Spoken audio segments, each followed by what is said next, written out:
말씀 보겠습니다. 에베소서 6장 1절에서 4절 말씀입니다. 에베소서 6장 1절에서 4절 말씀이에요. 길지 않으니까 우리 오랜만에 같이 합독하도록 하겠습니다. 다 같이 읽겠습니다. 에베소서 6장 1절에서 4절 말씀입니다. 시작. 자녀들아 주 안에서 너희 부모에게 순종하라. 이것이 옳으니라. 내 아버지와 어머니를 공경하라. 이것은 약속이 있는 첫 계명이니 이로써 내가 잘되고 땅에서 장수하리라. 또 아비들아 너희 자녀를 노엽게 하지 말고 오직 주의 교훈과 훈계로 양육하라. 아멘. 네, 석주 만에 다시 에베소서로 돌아왔습니다. 교회와 성도가 어떤 존재인지를 살펴본 후에 4장부터는 이 땅에서 교회와 성도가 어떻게 살아야 하는지를 살펴보고 있었습니다. 성령이 하나 되기가 하신 것을 힘써 지키는 성도의 삶은 그리스도의 몸된 교회를 세우고 그리스도의 장성한 분량이 충만한 데까지 자라간다고 했죠. 그러는 가운데 우리에게 있는 옛사람에게 속한 것을 조금씩 벗게 되는 것이고 새 사람을 계속해서 입게 된다고 했습니다. 그것이 그리스도를 본받는 삶이고 신앙생활이며 믿음 생활이고 또 성령 충만한 삶이라고도 한다고 했죠. 하지만 교회와 성도가 바로 세워지는 것을 너무나 싫어하는 마귀는 틈만 보이면은 이렇게 교회가 세워지는 것을 싫어합니다. 성도가 세워지는 것을 싫어해요. 그래서 마귀에게 어떠한 틈을 주지 말라고 하는 것입니다. 이와 같은 믿음 생활, 신앙 생활, 성령 충만한 삶은 예배 시간, 기도 시간, 말씀 보는 시간에 나타나는 것이기도 하지만 무엇보다 우리 일상을 통하여 나타난다는 거예요. 어떤 면에서 예배, 기도, 성경 보기, 찬양하는 것들은 이러한 우리의 성령 충만한 일상을 위한 충전소와 같은 역할을 합니다. 그리고 진짜 성령 충만한 일상을 통하여 우리의 하나님을 경외하는 모습이 드러나게 되는 것입니다. 일상에 나타나는 성령 충만은 에베소서 5장 21절의 말씀과 같이 피차 복종함으로 나타나는데 그것은 어디로부터 오느냐면 그리스도를 경외하는 것으로부터 온다고 말씀을 드렸죠. 그러므로 우리의 모든 일상은 그리스도를 경외하는 것과 무관하지 않다는 거예요. 바로 연결된다는 것입니다. 그 첫 번째로 살펴본 것이 부부관계였습니다. 이 부부관계를 통하여 성령 충만이 드러나는 것이고 그 모습을 보면서 그리스도를 경외하는 모습이 드러나게 돼 있는 거죠. 그래서 성령 충만하지 못한 부부들을 보면은 교회와 예배와 기도와 뭐 찬양하는 것 등 너무나 어려워한다는 거예요. 나아가 부부관계는 그리스도와 교회를 온전히 계시하는 것으로 하나님의 영광이 충만히 드러나는 관계라고 했습니다. 이 잘 정리를 하고 계시겠지만 조금 시간이 지나서 다시 한번 말씀을 드렸습니다. 오늘은 성령 충만한 일상 두 번째로 부모와 자녀 관계에 대해서 좀 말씀을 드려볼게요. 한 절씩 살펴보면서 말씀을 드리도록 하겠습니다. 1절을 보면 자녀들아 주 안에서 너희 부모에게 순종하라. 이것이 옳으니라. 부모와 자녀의 관계에 있어서도 남편과 아내에게 권면하는 순서와 같이 질서상 아래에 위치하고 있는 자녀들에게 권면을 하죠. 뭐예요, 그게? 주 안에서 순종하라라는 것입니다. 그 순종하라는 의미는 아래에 위치하여서 주의 깊게 듣고 또한 따르는 것을 말합니다. 자녀들이 부모님께 그렇게 해야 하는 이유는 그것이 옳기 때문이라고 하는 거예요. 그런데 우리가 좀 주목해서 보아야 할 것이 이 옳다라는 단어입니다. 이 단어의 원어적 의미가요. 하나님의 옳으심, the righteousness of God, 하나님의 의 할 때 그 단어를 사용하고 있다는 거예요. 여러 번 말씀을 드렸죠. 그 하나님의 의에 대해서. 성경과 이들의 문학 가운데 사용하는 의는 우리가 생각하는 그냥 단순한 저스티스가 아니라 관계적인 의를 말했습니다. 관계와 관계를 맺고 있는 양자 간에 성실하게 책임을 다할 때 그것을 의라고 한다고 했잖아요. 항상 제가 예를 드렸듯이 창조주는 피조물에게 하나님의 성실함을 수행함으로써 모든 피조물이 샬롬 가운데 있게 하는 것이 하나님의 의였고, 특히 사람, 피조물 중에 사람은 하나님을 영원토록 기뻐하면서 그에게 예배하는 것, 그것이 의라고 했습니다. 그게 의로움, 라이초스 니스라는 거예요. 부부관계에서 적용하면 부부관계의 의로움은 무엇이에요? 남편은 아내 사랑하기를 주께서 자기 자신을 교회에 주신같이 사랑하는 것이고, 아내는 남편 사랑하기를 주께 하듯 복종하는 것이 두 관계에 있어서 의로운 관계라는 것입니다. 이와 같은 단어가 지금 부모와 자녀와의 관계적 성실함에 대해서도 동일하게 사용하고 있다는 거예요. 자녀들은 부모의 말씀을 잘 듣고 그대로 수행하는 것이 하나님의 오르심, 의가 드러나는 관계라는 거예요. 그런데 자녀들이 부모들에게 순종할 때 어디에서 하라고 합니까? 에베소서 6장 2절을 보면 1절을 보면 주 안에서 하라고 해요. 왜요? 하나님의 의는 예수 그리스도 안에서 완성이 되었기 때문에 주 안에서 하라고 하는 것입니다. 자녀가 부모의 말씀을 잘 경청하고 따르는 것은 단순히 이것이 인륜이고 윤리적으로 옳기 때문이 아니라 하나님의 오르심, 그 의, 창조 질서가 이 안에 다 드러나기 때문에 순종하라고 하는 것입니다. 그렇기 때문에 성경에서는 유교보다 더욱더 효를 강조하면서 성경 곳곳에서 부모에게 순종하라고 명령을 하는 거예요. 이것은 선택의 문제가 아닙니다. 그러나 하나님을 떠나 이 세상의 공중권세에 잡힌 그 있는 그 세상을 보면은 지금 성령 충만한 일상부터 문제가 되고 있는 거예요. 부부 관계도 그렇죠. 부모와 자녀 관계도 그렇습니다.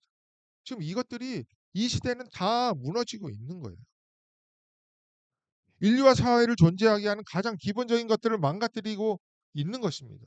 자녀가 부모에게 순종하지 못하게 하여 성령 충만하지 못하게 한다는 것이죠. 이것이 말세의 징조라고 했죠. 말세의 징조에 대해서는 디모데후서 3장 1절에서 5절에 대해서 여러 번 말씀을 드렸는데요. 한번 같이 볼까요? 디모데후서 3장 1절에서 5절 말씀입니다. 너는 이것을 알라? 말세에 고통하는 때가 이르러 사람들이 자기를 사랑하며 돈을 사랑하며 자랑하며 교만하며 비방하며, 여기까지는 우리가 집중했어요. 근데 여기 보면 부모를 거역하며 감사하지 아니하며 거룩하지 아니하며 무정하며 원통함을 풀지 아니하고, 이런 것들이 쭉 나오고 있습니다. 여러분, 성경에서 어떤 것들이 열거되잖아요. A, B, C, and C, D. 그러면 A, B, C, D는 전부 다 같은 성격을 가지고 있다는 거예요. 그러니까 부모를 거역하는 것은 돈을 사랑하고 교만하고 비방하며 무정하고 원통함을 풀지 않는 것, 전부 다 똑같은 개념이라는 거예요. 그와 동일하다는 것입니다. 더 나아가 보면은 로마서 1장 29절에서 32절, 이것은 대표적인 디모데후서 3장과 함께 성경의 악의 목록입니다. 보세요. 곧 모든 불의, 추악, 함욕, 악의가 가득한 자요, 시기, 살인, 분쟁, 사기, 악독이 가득한 자요, 수군수군하는 자요, 비방하는 자요, 하나님께서 미워하시는 자요, 능욕하는 자요, 교만한 자요, 자랑하는 자요, 악을 도모하는 자요, 다 정말 거부하고 싶은 것들인데, 여기에 부모를 거역하는 자요, 우매한 자요, 배약하는 자요, 뭐 이런 것들이 나오고 나서 32절에 그런 것들은 행하는 자들은 사형에 해당한다고 말하고 있다는 것입니다. 전부 다 부모를 거역하는 것과 동일하다는 거예요. 결국 사형이라는 것입니다. 영원히 죽게 된다는 거예요. 하나님께 속하지 않은 자들의 모습이라는 것이죠. 그러므로 하나님을 사랑하는 자, 구원을 받은 자, 의롭다 일컬음을 받은 자들은 부모를 공경하는 것이 마땅하다는 거예요. 이것이 하나님의 오르심 의니까. 1절을 다시 한번 읽어드릴게요. 자녀들아, 주 안에서 너희 부모에게 순종하라. 이것이 옳으니라. 하나님의 의로움이니라. 배웠죠? 그러면 2절과 3절을 다시 한번 보겠습니다.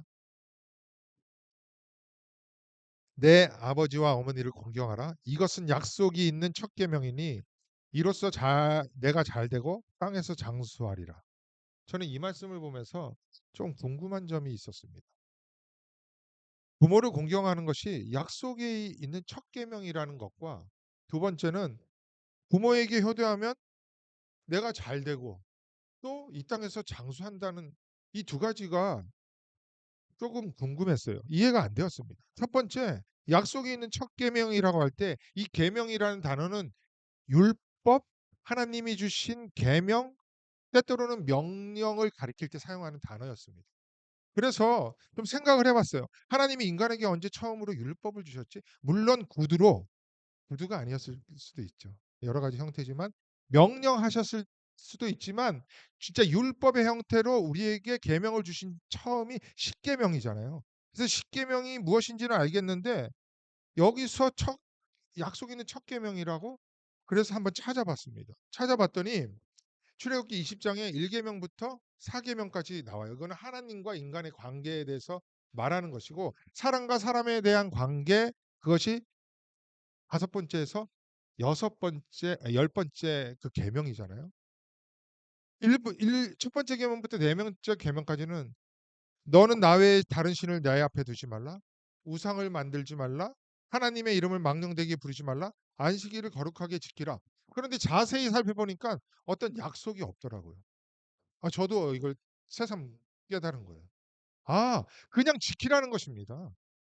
그냥 지키라는 거예요. 그리고 나서 사람과 사람 사이의 첫 번째 계명인 다섯 번째 계명 내 부모를 공경하라에는 약속이 딱 붙어 있더라고요. 그 부분을 한번 같이 읽어볼게요. 출애굽기 20장 12절입니다. 읽겠습니다. 시작. 내 부모를 공경하라. 그리하면 내 하나님 여호와가 내게 준 땅에서 내 생명이 길리라. 하나님께서 계명을 주시고 그 계명을 지킬 때 너는 이와 같이 될 것이다라고 여기서 처음 약속을 한 거예요. 그래서 사도 바울이 부모를 공경하는 것이 약속이 있는 첫 계명이라고 말했던 것이죠. 그런데 다른 하나. 오늘 본문의 말씀처럼 부모를 공경하는 사람은 다 장수하나요? 그리고 잘 되나요? 이게 전 궁금한 거예요. 꼭 그렇다고 할 수 없잖아요. 정말 인간적으로 착하게 살면서 효도를 하는 분들 중에 경제적으로 너무 어렵게 살면서 심지어 일찍 돌아가시는 분들도 제가 한국에 살 때, 저 미국에 살 때는 너무 제한적인 삶을 살기 때문에 잘 모르겠는데 이런 분들이 너무 많아요. 일찍 돌아가시는 분들이. 그러면 성경에 나오는 이 말씀이 좀 틀린 것 같아요. 이것이 약간 잘 이해가 안 됐던 거예요. 그래서 이 출처인 출애굽기 20장 12절의 말씀을 다시 꼼꼼히 살펴보았어요. 그랬더니 놓치기 쉬운 이 말이 있더라고요. 내 부모를 공경하라. 그리하면 내 하나님 여호와가 내게 준 땅에서 내 생명이 길리라. 어디에서 너의 생명이 길 것이라고 말해요? 내게 준 땅. 언뜻 보면 이미 주어진 땅, 바로 이것 이생이라고 생각할 수 있는데 그렇지가 않다는 거예요. 지금 이스라엘 백성 하나님의 백성은 출애굽을 하여 광야 가운데 있었습니다. 그리고 하나님이 약속하신 땅을 향하고 있었잖아요. 그 약속하신 땅이 어디예요? 가나안입니다. 가나안은 하나님 나라 천국 새 하늘과 새 땅을 상징하는 곳이었잖아요. 그런데 그곳에서 내 생명이 길리라 라고 말씀하고 있는 거예요. 그게 영생이다라고 하는 것입니다. 근데 이 잘 보면은 영어 성경에는 비교적 되게 선명하게 나와 있어요. 그런데 이 영어 성경 그 주어진 땅, 이 준 땅을 영어 그리고 원어에 충실하게 좀 번역을 해볼게요. 그러면 이렇게 되는 거예요. 너희 아버지 어머니를 공경하라. 너희 하나님 야훼께서 너에게 주어지고 있는 이 기빙이라고 써 있죠. 그 땅 위에서 내가 영생하게 될 것이다. 그러니까 너에게 주어지고 있는 땅이라는 거예요. 그 가나안 하나님 나라가 지금 현재 우리에게 주어지고 있잖아요. 그곳에서 영원히 살 것이다. 생명이 길 것이다. 이 말씀입니다. 그러니까 가나안 천국 새 하늘과 새 땅이 부모를 공경하는 것을 통해 현재 우리에게 지금 주어지고 있다. 이 말씀이에요. 부모를 공경하는 것이 영원한 생명력이 있는 천국의 삶, 성령 충만한 삶, 그리스도인의 삶이라는 말씀인 거죠. 그래서 천국은 이미 그리스도인들 안에 오늘 이루어져서 우리가 영혼을 이미 살기 시작한 것이라고 할 수 있습니다. 제가 설교 시간에 너무나 자주 말씀드렸기 때문에 또 말씀드리는 게 좀 그렇지만 우리는 자꾸 천국을 이제 이 육신이 나중에 호흡이 끊어지면 갈 곳이라고 생각하는데 그렇지가 않다는 거죠. 물론 완성되지 않은 부분이 있기 때문에 긴장이 있을 수 있지만 말씀이 주시는 힘으로 우리는 오늘 말씀을 따라 천국을 살아가야 하는 그리스도인들인 것입니다. 그것을 이해하시면서 부모를 주 안에서 순종하시기를 바랍니다. 계속해서 부모와 자녀 관계에 대해서 말씀을 드릴게요. 4절을 한번 보십시오. 또 아비들아 너희 자녀를 노엽게 하지 말고 오직 주의 교훈과 훈계로 양육하라. 자녀들이 부모에게 순종하는 것에 대해 말씀하신 후 이제 부모들이 자녀들을 어떻게 대해야 될지 권면을 하는데 특이한 것은 여기에서는 부모가 아니에요. 아버지에게만 말씀하고 있다는 것입니다. 1, 2절을 보면요. 전부 아버지와 어머니를 명시하고 있어요. 어머니, 아버지 모두 말씀하시다가 4절에서는 아버지만을 말씀하고 있는 거예요. 그러니까 부부 관계에 있어서 가정의 머리로 대표되는 남편, 자녀와의 관계에 있어서 역시 한 가정의 머리로서의 역할을 말하면서 자녀의 교육에 있어서 최종적인 책임을 가지고 있는 자가 바로 아버지라는 의미예요. 아버지. 그래서 아버지들아라고 시작을 하고 있습니다. 또한 재밌는 표현은 그의 교훈과 훈계로 양육하라고 하기 전에 뭐라고 해요? 자녀들을 노엽게 하지 말라고 합니다.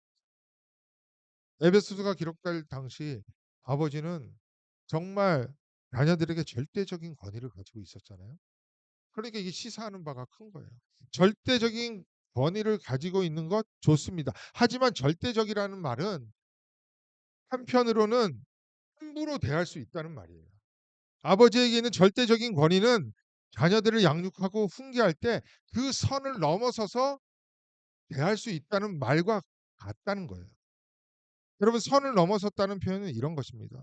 저와 여러분의 자녀는 마치 나의 소유인 양 생각하고 지나치게 훈계할 수 있다는 거예요. 그런데 그것이 아니라는 것입니다. 현재 나에게 주어진 자녀는 제한된 이 땅의 시간 속에서 살아가는 우리들의 자녀이기 이전에 영원의 관점에서 보면 하나님의 자녀라는 거죠. 잠시 이 땅에서 우리에게 맡기신 하나님의 자녀라는 거예요. 이것을 잊지 말아야 한다는 거죠. 그렇기 때문에 선을 넘어서 감정적으로 교육하고 훈계를 하지 말라는 말입니다. 그 분함, 노가 자녀들을 대할 때 그대로 전달되어서 아이들이 표출은 안 하고 있지만 쌓일 수 있다는 거예요. 이 말씀은 체벌과 양육 훈계가 필요 없다는 말이 아니라 자녀들을 대할 때 정말 감정적으로 대하지 않아야 한다는 것입니다. 왜냐하면 주의 교훈과 훈계로 바른 양육을 하기 위해서 반드시 그렇게 해야 한다는 거예요. 이런 말씀을 제가 설교를 하고 있지만 저에게도 정말 힘든 부분입니다.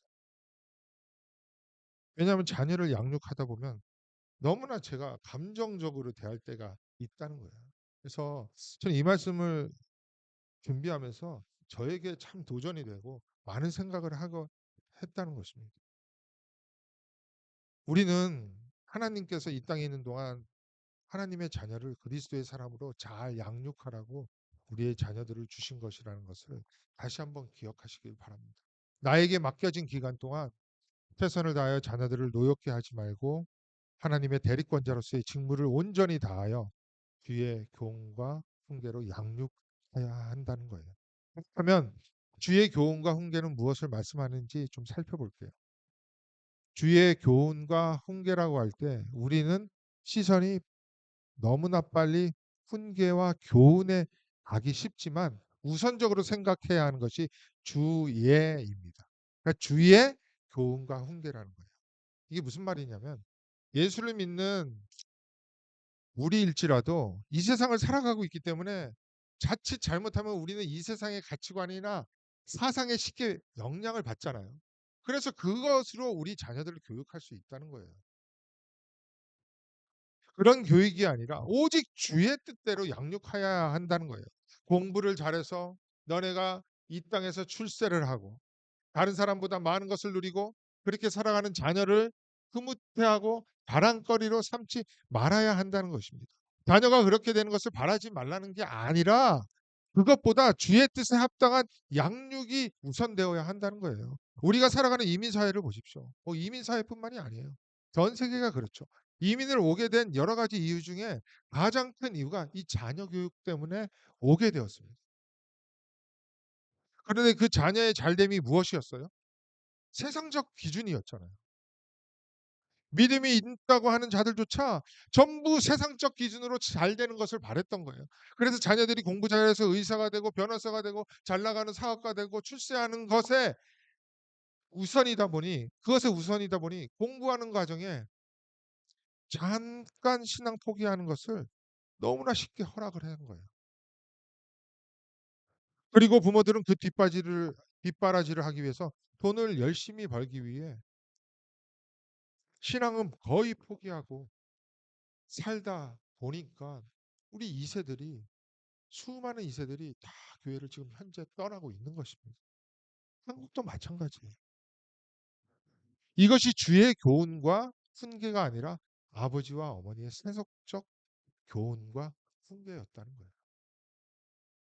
우리의 자녀들이 정말 잘 되는 것이 무엇입니까? 우리의 자녀들이 정말 잘 되는 게 뭐예요? 너무나 자주 드렸지만 다시 한번 말씀을 드릴게요. 요한삼서 1장 2절에서 4절 말씀이에요. 사랑하는 자여 내 영혼이 잘된 같이 내가 범사에 잘되고 강건하기를 내가 간구하노라. 여기까지는 너무나 잘하는 말씀입니다. 그러나 우리가 간구해야 하는 범사에 잘됨, 건강함, 강건함은 무엇이었어요? 신앙인의 약 90% 이상이 지금까지 말씀드린 세상에서의 잘됨을 범사에 잘된 것이라고 착각하고 있다는 거예요. 그러나 3, 4절 말씀만 차분히 읽기만 해도 범사에 잘되고 강건함이 무엇인지 우리는 어렵지 않게 알 수 있습니다. 3, 4절 이건 같이 읽겠습니다. 시작. 형제들이 와서 내게 있는 진리를 증언하되 내가 진리 안에서 행한다 하니 내가 심히 기뻐하노라. 내가 내 자녀들이 진리 안에서 행한다 함을 듣는 것보다 더 기쁜 일이 없도다. 지금 반복되는 말씀이 있죠. 진리 안에서 행하는 것. 이 진리를 행할 수 있는 것은 어떨 때 가능해요? 3절을 보면 내게 있는 진리라고 하고 있죠. 2절인가요? 예, 3절이네요. 3절에 내게 있는 진리라고 하고 있습니다. 내게 있는 내 안에 진리가 있어야 그 진리를 행할 수 있다는 거예요. 이것이 지금 오늘 말씀하고 있는 범사의 잘됨입니다. 이것보다 더 기쁜 일이 어디 있겠습니까? 이 말씀에 다 동의를 해요. 그런데 이 말씀의 신뢰까지는 안 갑니다. 너무나 많은 분들이 이렇게 살아가고 있어요.